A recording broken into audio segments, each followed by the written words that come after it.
হুজুর ছুঁয়ে দিলেই সেরে যাচ্ছে শরীরের সমস্ত বাত ব্যথা।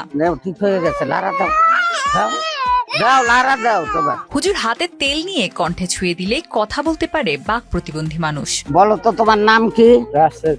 1 2 3 কোরআন কিতাবের আলোকে এভাবে জটিল ও কঠিন রোগে আক্রান্ত মানুষকে সুস্থ করার দাবি করছেন এক কবিরাজ। বোবা মানুষ আসে, কথা বলতে পারে না, তারা ওই হুজুর তেল দিয়ে এই কণ্ঠে ঝেড়ে দিলে পারে তারা দেখে সাথে সাথে 1 2 গুনতে পারে, বাবা বলে ডাকতে পারে, মা বলে ডাকতে পারে। ডাক্তার যেখানে বিফল সেখানে আল্লাহর দোয়ায় হুজুরের উসিল্লায় সব রোগ সেরে যাচ্ছে বলে দাবি করেন এই ব্যক্তি।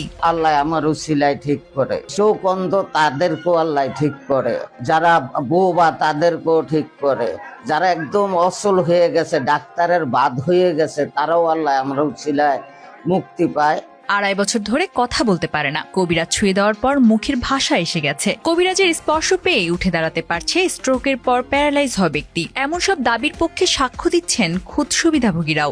আমার এই যে স্ট্রোকের রোগী আছে, সে আগে উঠে বসতেও পারতো না, বসে 2 মিনিট থাকতে পারতো না, এখন সে বসতে পারে, এখন জানলা ধরে কিছু কিছু হাঁটতে পারে। 1.5 বছর পরে তা কথা বলতে পারতো না, হাতে একটু সমস্যা হলো, হাতও ঠিক হয়ে গেছে, কথাও বলতে পারে, কিন্তু মাথায় একটু সিটের মতো আছে, বলতে আজকে তাবিজ দিলে ঠিক হয়ে যাবে। রোগী ভেদে 100 থেকে 300 350 টাকার ভিজিট নেন ঝাড়ফুঁকের সমস্যা সমাধান দেওয়া আব্দুল মান্নান।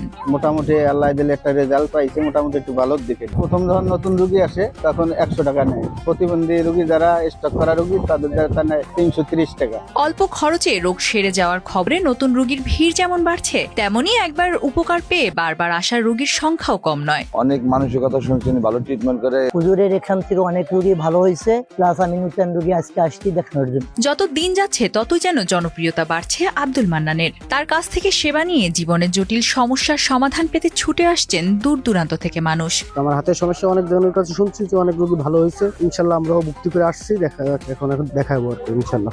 এদিকে মানুষের খেদমত করতেই ঢাকার কাজীপাড়া থেকে গোপালগঞ্জের সাতপাড় পশ্চিমপাড়ায় এসেছেন বলেই দাবি করেন কুদরতে ভরা হুজুর মোহাম্মদ আব্দুল মান্নান।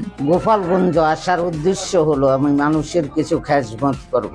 এরপর জমি কিনে বসত গেড়ে চিকিৎসার মাধ্যমে মানুষের সেবা শুরু করছেন তিনি। বর্তমানে কোনো সাইনবোর্ড, লিফটেড কিংবা প্রচার ছাড়াই তার কাছে মানুষ ছুটে আসছে বলেই জানান তিনি। আমি এখানে আইসা 2-1টা রোগীর তো আজকে আমার কোনো কোথায়ও সাইনবোর্ড নাই, কোথায়ও কোনো আমার একটা পেপার নাই, কিছু নাই। মানুষের উপকার পাইয়ে মানুষ আমার দ্বারে আসতেছে। তবে ঝাড়ফুঁক দিয়ে কখনোই কোনো রোগ ভালো হতে পারে না বলেই মেনে নিতে নারাজ গোপালগঞ্জ জেলার civil surgeon doctor Abu Saeed Mohammad Faruk.